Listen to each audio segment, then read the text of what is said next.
Sikubingelele siphinde sikwamukele kusoke isigaba sesibili imbukelo eKZN News Talk. Uma uthanda kuvulela wona ke umabona kude wakho asikhumbuza ukuthi ke sinayo ingxoxo ekhethekile naye ke undunankulu omusha kaZulu okuyena ke umnumzane uThula Sizwe Buthelezi. Isikhundla ongene kusona ndunankulu noma sithi shenge isikhundla ngicabanga ukuthi into okwayibalula ukuthi part of what you need to do ukuthi ubhlanganise wonke uZulu, not just uZulu, bonke abantu besilo abakhona bithi sifunda saKwaZulu-Natal nakwezinye zeindawo. Nawo kuba khona okunye ukukhathazeka ukuthi ushenge ubelonga to iqembu lepolitiki elithile, mhlambe kungahambe kube khona lokho ukuthi inhlese yezopolitiki igcine ingene kusona isikhundla sakhe. Ngiyafisa ukuthi imnikelele ithuba ushenge ukubheka ukuthi kona kuphaya ukwenza uqinisekisa ukuthi ipolitiki ayingeni kusona isikhundla sakhe sokuba undunankulu kaZulu. Ipolitiki ibusa konke sikwenzayo.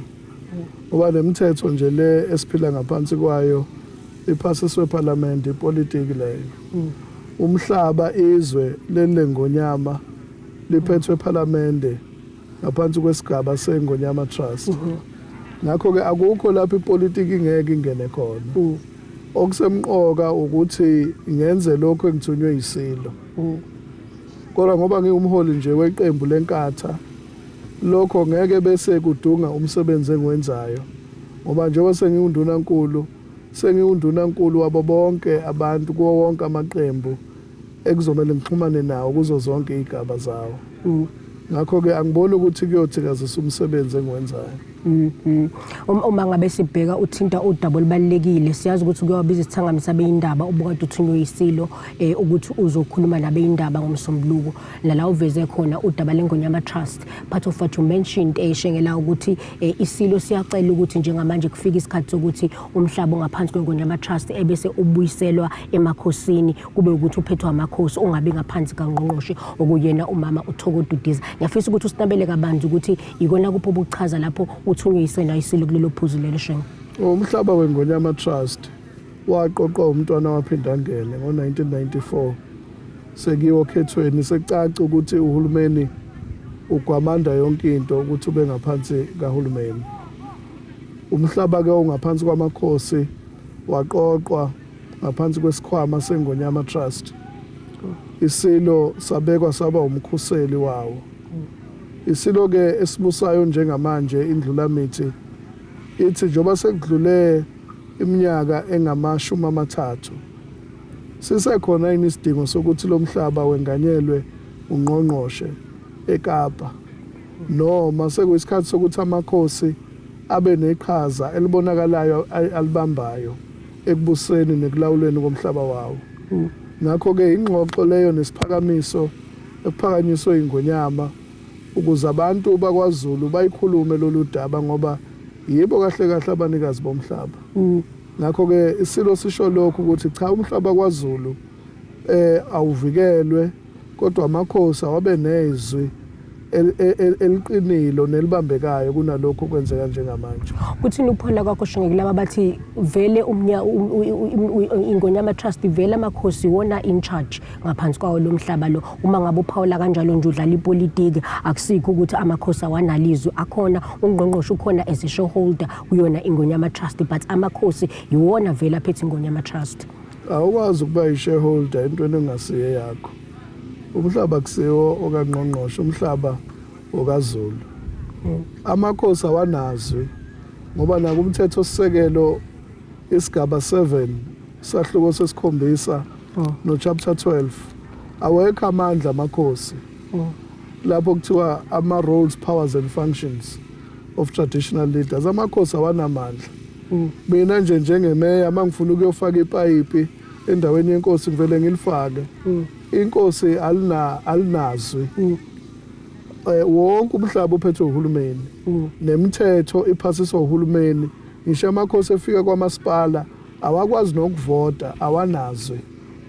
Ngakho ke abantu abathi amakhosi aphethe izwe abantu abangakuqonda ukuthi ukusebenza kahulumeni kuhamba kanjani. Ingakho umntwana ayitheke kumele kuze kuchithelwe imithetho sisekelo ukuze amandla amakhosi afakwe kumthetho sisekelo okungaze kwenzeke kuze kube namhlanje. Ngakho ke isikhathi sokuthi amakhosi anikwa amandla kuchithelwe umthetho sisekelo nabo ababe nezwi phezulu komhlaba wobabamkhulu. Sikhuluma ngalo daba leNgonyama Trust Shenge, umbuzo ofikayo njalo bangabe sikhuluma ngayo kakhulukazi njengoba uke wabona ngonyaka oyedlule ke kwasabalala nasey'nkundleni zokuxhumana ukuthi iNgonyama Trust ayisenawo usihlalo njengamanje. Ngicabanga ukuthi ithuba esingakunikeza lona lejinga njengamanje ukubuza noma siconfirm nakubabukeli bethu ukuthi iNgonyama Trust usanayo yini usihlalo, uMr Thanda Mzimela usawuye yini usihlalo weNgonyama Trust. No, angizile ukuzokhuluma ngeNgonyama Trust, ngizokhuluma ngomsebenzi wami engithunywe isilo njengondunankulu kaZulu. Masikhuluma ngesilo sikhuluma nangaye futhi undunankulu, masikhuluma ngeNgonyama Trust sikhuluma ngayo impela udaba oluthinta sona isilo ephinde futhi ithinte yena undunankulu kaZulu. Ngicabanga ukuthi ababukeli bethu udaba olubalekile kakhulu abangafisa ukuzwa ukuphawula kandunankulu ukuthi iNgonyama Trust because iyigugu kuba ababukeli kakhulu kaZulu inaye yini usihlalo. Ingakho ngithi dadewethu njengoba bengikhuluma ngesakhiwo seNgonyama Trust ngomsombuluko bengikhuluma engithunywe isilo. Ngakho ke ngithonyiwe ukuzokhuluma ukuthi ubani usihlalo ubani ongasisihlalo weNgonyama Trust. Ngizokhuluma mina ngomsebenzi engithunywe iNgonyama. Asikunikelele ithuba Shenge, iNgonyama Trust inayo usihlalo noma inawo usihlalo njengamanje noma kusazoba khona inhlelo zokuthi aqoke Shenge. Angithonyiwe ukuzokhuluma ngalokho. Ngakho ke ilokho ebengichaza ukuthi uma uyisithunywa seNgonyama kumele ufunde imingcele nembandela osebenza ngaphansi kwayo ukuthi ukhuluma lokho okuthunyiwe, awukhulumi lokho okucabangayo noma okufika emqondweni wakho. Udaba lokubulawa kwenduna kanjalo nanye amakhosi kolinye lodaba olukhathaze kakhulu ke waliveza futhi nakuba isithangamise indaba ukuthi yenye into leyo ingangizwe lakhe afisayo ukuthi uhulumeni ayisukumele akwazi ukuthi abhekelele bakwazi ukuthi nabo bagadwe ukuze kwazi ukuncipha inombolo zokubulawa kwabo. Mhlawumbe singakunikeza leli thuba ukuthi wande kabanzi ngalonje lelo phuzu Shenge. iNgonyama ikhathazeke kakhulu ngokubulawa kwamakhosi. Ngoba amakhosi awagadwa kodwa sibona omeya bayagadwa, amakhansela ayagadwa.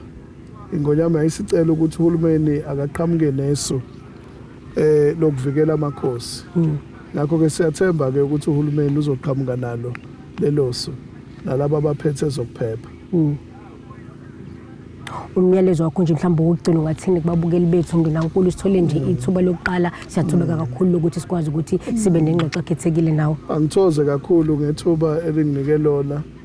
Sifisa kakhulu ukuthi abantu bakithi bakwazi ukubambisana nezinduna. Ngikhuleke emakhosini aseNdlunkulu ukuthi umsebenzi wokuvikela izwe nomsebenzi wokuzungeza isihlalo nokusimamisa ubukhosi bukaZulu kulelo mahlobo amakhosi siyathemba ukuthi sobambisana ukuze umsebenzi wesizwe ube yimpumelelo. Kanti ke lesi sigaba mbukelo eKaizer News Talk sophinda futhi ke siyothengisa mangabe sibuya sobe singena kuso ke isigaba sokugcina saloko nje uhlelo lakho iKaizer News Talk oyibukelayo.